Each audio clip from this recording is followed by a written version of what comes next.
ఇంట్లో ఉన్న బంగారాన్ని విడిపించి ఆ రోజు ఆన్లైన్ రేటుకే మేము కొంటాం. Sharma gold company. Suman TV ప్రేక్షకులకి స్వాగతం. డిసెంబర్ మాసంలో ద్వాదశ రాశుల వారికి ఎలాంటి ఫలితాలు ఉంటాయి, రాశిపరంగా ఎవరికి ఏ రాశి వారికి ఎలా ఉంటుందో తెలియచేయడానికి ఇవాళ మనతో పాటు ప్రముఖ జ్యోతిష్య పండితులు, లలితాదేవి ఉపాసకులు, బ్రహ్మశ్రీ మాడుగుల శివప్రసాద్ శర్మ గురువు గారు ఉన్నారు. వారితో మాట్లాడదాం. నమస్కారం గురువు గారు. ఆశీర్వచనం తల్లి. గురువుగారు, ఈ డిసెంబర్ మాసంలో మిథున రాశి వారికి ఎలా ఉంటుంది అంటారు?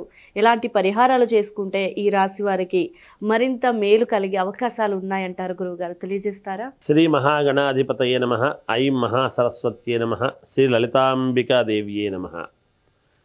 ద్వాదశ రాశుల వాళ్లకు 12 రాశుల వాళ్లకు కూడా డిసెంబర్ మాసంలో ఎలా ఉంది అనేటువంటిది ఇప్పుడు మనం ఒక్కసారి ఆలోచన చేస్తే అమ్మ, ఈసారి ఏమిటి అంటే గ్రహస్థితులు మామూలుగా ప్రతి నెల కూడా ఎవరెవరికి ఎలా ఉంటుంది ఏమిటి అని చెప్పడం జరుగుతూ ఉన్నది. ఈసారి కుజుడు ఎక్కువ కాలము ఎక్కువ సమయం అంతా కూడా మిథునములో ఉంటున్నాడు. దీన్ని కుజస్తంభన అంటున్నాం మనం. ఒకటి, శని స్వక్షేత్రగతుడై ఉన్నాడు. మొన్నటిదాకా వక్ర దృష్టితో ఉండి ఇప్పుడు సవ్య దృష్టికి రావటం అనేటువంటిది జరిగినది. అయితే వీటి వలన మిగతా గ్రహాలు అన్నీ కూడా ఎలా ఉంటున్నాయి ఏమిటి అనేటువంటి దానికి మనం ఇప్పుడు అన్నీ చూసి కదా చెప్పాలి 12 రాసుల వాళ్లకు. నాకు చాలామంది ఫోన్లు చేసి చెప్పినట్టు జరుగుతున్నాయి గురువుగారు అని చెప్పేటువంటి వాళ్ళు ఉన్నారు. ఏదైనా ఒక మాట చెప్పినాము అంటే అది చెప్పినట్టుగా శాస్త్రములో ఏదుందో అది చెప్పి అది జరిగింది అని అనటము అది ఔన్నత్యం ఎప్పుడు కూడా. ఆ ప్రకారముగానే మనము ఇవి ఎలా ఉండబోతున్నాయి ఏమిటి, ఒకవేళ మిశ్రమ ఫలితాలు వచ్చినా ఇంకొకటి వచ్చినా మనం ఈ రాసుల వాళ్లకు తెలియజేస్తాం ఎలా ఉంటాయని. రాశి ప్రకారముగా అంతా కానీ ఒకవేళ అటు ఇటు ఉండినా ఏది ఉండినా కొంతమంది ఏ లగ్నములో పుట్టారు అనేటువంటిది చాలా అవసరం, చాలా ముఖ్యమైనటువంటి విషయం. లగ్నము ఏమైంది, ఆ లగ్నము ఏ లగ్నాన్ని బట్టి మిగతా గ్రహస్థితులన్నీ కూడా ఉన్నాయి అనేటువంటిది ప్రతి వాళ్ళు కూడా చూసుకోవాల్సినటువంటి అవసరం ఉంటుంది. అందుకని ప్రతిసారి కూడా మనము ఈ నెల మనకి పనులు కావాలి అన్నప్పుడు ఒక్కసారి మనం ఏమిటి, ఎక్కడ ఉన్నాం, ఏం తప్పు జరుగుతుంది అనేటువంటివి చూసుకోవడంలో మనము సఫలీకృతం కావాలి ఎప్పుడు కూడా.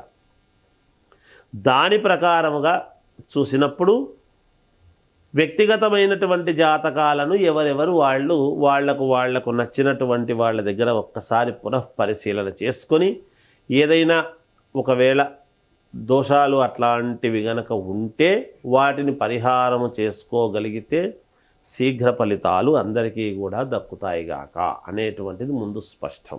మిథున రాశి వారికి ఈ డిసెంబర్ మాసం అంతా కూడా ఎలా ఉంది అంటే చాలా అద్భుతముగా ఉంది, బాగుంది అని చెప్పవచ్చును. ఈ రాశి వాళ్లకు అనుకూలవంతమైనటువంటి గ్రహస్థితులుగా ఉన్నాయి. చేపట్టినటువంటి పనులలో కార్యసిద్ధి, ఏది మొదలు పెట్టినా ఒక కార్యము మనకు జరగాలి అని కదా మొదలు పెడతాం, బాగుండాలి అని. ఆ కార్యం సిద్ధిస్తుంది ఏది అనుకున్నా. అలాగే దూరపు బంధువుల నుండి శుభకార్యాలకు సంబంధించినటువంటి ఆహ్వానం అందుతుంది. వీళ్ళెవరో మన వాళ్ళు దూరం ఉన్నారని పేరే కానీ మనల్ని ఏనాడు ఒకనాడు పిలిచలేదు, వాళ్ళందరూ మర్చిపోయి ఉంటారు. ఏ దానికి పిలవరు మనల్ని, మనకు బంధువులు అనేవాళ్ళు ఉన్నారు చాలా వరకు. ఏమో లేని అనుకున్నటువంటి వాళ్ళు ఒక్కసారిగా గుర్తు చేసుకొని మీరు రావాలి ఎలాగైనా సరే అనేటువంటి దీంతో పిలిస్తే వీళ్ళు సంతోషించి ఆనందంగా సరే వెళదాం, ఇన్నాళ్ళకు గుర్తొచ్చినాం మనం, సంతోషంగా ఇప్పుడైనా పిలిచినారనేటువంటి దాంతో వెళ్ళడం జరుగుతుంది గాక. అలాగే చిన్ననాటి మిత్రులతో విందు వినోద కార్యక్రమాలలో పాల్గొనటం సంతోషం. ఎవరైనా జీవితంలో అందరితో పాటు బాగుండాలి అనేటువంటిదే బాగుంది. అలాగే నూతన వ్యాపారాలు ప్రారంభానికి వీళ్ళు ఏదైనా నూతనంగా ఒక వ్యాపారం చేయాలి, మొదలు పెట్టాలి అని అనుకుని ఉంటే దానికి సంబంధించిన దానికి పెట్టుబడులకు కావాల్సినటువంటి అమౌంట్ అందటం. ఏదైనా ప్రారంభించాలి అంటే మనకు డబ్బే కదా అవసరం.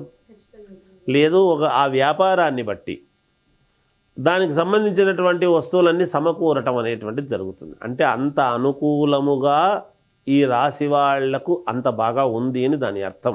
మిథున రాశి వాళ్లకు ఓకే గురువుగారు. నిరుద్యోగ ప్రయత్నాలు బాగా అనుకూలిస్తాయి వీళ్ళకు కూడా. విద్యార్థుల యొక్క కష్టానికి తగినటువంటి ఫలితము దక్కబోతున్నది. విద్యార్థులు చదువుకు వాళ్ళు చదువుకున్న దానికి ఫలితం దక్కబోతుంది అంటే అర్థం ఏమిటి? చదువుకున్నా కానీ మంచి ఉద్యోగం రావడము, ఆఫరు, లేదా పాస్ అయినారు అని అనగానే ఇంకో చోటికి వెళ్ళండి మీరు పంపిస్తాము అని చెప్పి పంపించడము, లేదా చదువుకు కావాల్సినటువంటిది అనుకూలమైనటువంటి అప్లికేషన్లు వాళ్ళు పెట్టుకోగానే సరే అనటము, విదేశాలకు వెళ్ళేటువంటి యోగము కావచ్చు, ఇలా ఏవైనా కావచ్చు గాక జరిగేటువంటి దానికి ఎక్కువగా అవకాశాలు. నూతన గృహ నిర్మాణ ప్రయత్నాలు ఫలిస్తాయి.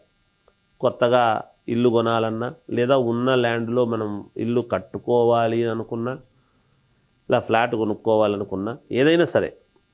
తర్వాత వాహనాలు, నూతన వాహనం కొనుక్కోవటము కూడా, అలాగే వస్త్రాలు, ఆభరణాలు కొనుక్కోవటము కూడా, శుభకార్యాలలో పాల్గొనడము, శుభకార్యాలు చేసుకోవటము, అంటే వివాహము కావాల్సినటువంటి వాళ్లకు వివాహం, ఇలాంటి వగైరా ఇంకా ఏవైనా అంత శుభకార్యాలకు సంబంధించినటువంటి వ్యవహారాలు.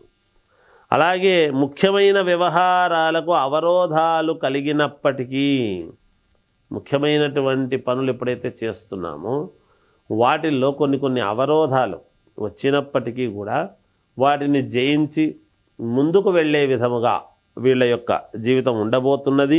కొన్ని పనులు నిదానముగా పూర్తి చేసుకోవటం అనేటువంటిది జరుగుతుంది వీళ్లకు ఈ మాసములో. దైవ సేవా కార్యక్రమాలలో పాల్గొంటారు. దూర ప్రయాణాలు చేసినటువంటి దాని వలన వీళ్లకు మేలు జరుగుతుంది. అలాగని అనవసరంగా దూర ప్రయాణం చేయమన్నారు కదా గురువుగారు, ఏదో చెప్పినారు దీంట్లో టీవీలోని, నేను చాలా దూరం పోతున్నానని ఎక్కడో మద్రాసుకో లేకపోతే బెంగళూరుకో హైదరాబాద్లో ఉన్నవాళ్ళు, లేదా అక్కడి నుంచి ఇక్కడికి రావడం ఏదో చేస్తుంటారు. అట్లా కాదు, అవసరము ఉండి ఎవరైనా పిలిస్తేనో, లేదా వెళ్ళాల్సినటువంటి పని ఉండి అంత దూరం ఏం పోతావులేబ్బా అని ఒక చిన్న పని ఏదన్నా ఉంటే అంత దూరం ఎవరు పోతారులే ఇప్పుడు ఇంకోసారి పోదాములేని మానుకోవడం కానీ అట్లాంటివి కాకుండా, నిజంగా అవసర నిమిత్తము వెళ్ళారు అనుకోండి, వెళితే వీళ్ళకు కొంచెం అనుకూలవంతముగానే ఉన్నది. అంటే ఎవరో పరిచయం కావచ్చు, ఏదైనా పెట్టుబడులు పెట్టవచ్చు, లేదా కొత్త వాళ్ళతో పరిచయాలు ఏర్పడవచ్చు, లేదా మన పాత వాళ్ళే కలగవచ్చు, అది ఏదైనా కావచ్చు గాక. ఏ విధంగా మేలు జరుగుతుంది అని అనడానికి ఉండదు, మేలైతే జరుగుతుంది గాక. జీవిత భాగస్వామితో సఖ్యత అనేటువంటిది కలుగుతుంది. అంటే ఏదో చిన్న వివాదాలు అవి ఇవి గతంలో ఉండేటువంటి వాళ్ళవి సమసిపోతాయి అని దాని అర్థం, అంతే, అంతకంటే ఏం లేదు. ఉద్యోగస్తులకు పదోన్నతులు పెరుగుతాయి. ఉద్యోగాలు ఆల్రెడీ చేసుకుంటూ ఉండేటువంటి వాళ్లకు ప్రమోషన్లు ఖచ్చితంగా వస్తాయి. ఏది ఏమైనా మిథున రాశి వాళ్లకు మహాద్భుతమైనటువంటి ఇదిగా ఉన్నది. ఓకే గురుగారు, మరింత వాళ్ళ లైఫ్ మరింత బాగుండడానికి ఎలాంటి పరిహారాన్ని మీరు తెలియజేస్తారు గురుగారు? వీళ్ళ లైఫ్ బాగుండాలి, పరిహారం కావాలి అంటే అమ్మవారిని ఆరాధించడం. వాళ్ళకి ఇష్టమైనటువంటి అమ్మవారు, ఏ అమ్మవారైనా సరే అమ్మవారిని ఆరాధించుకుంటున్నారంటే ఈ మాసం అంతా కూడా విజయమే, ఇంకో రెండో మాట ఉండదు కాక. ఓకే గురువు గారు, చాలా చక్కటి పరిహారాన్ని తెలియజేశారు. ధన్యవాదాలు గురువు గారు. మంచిది.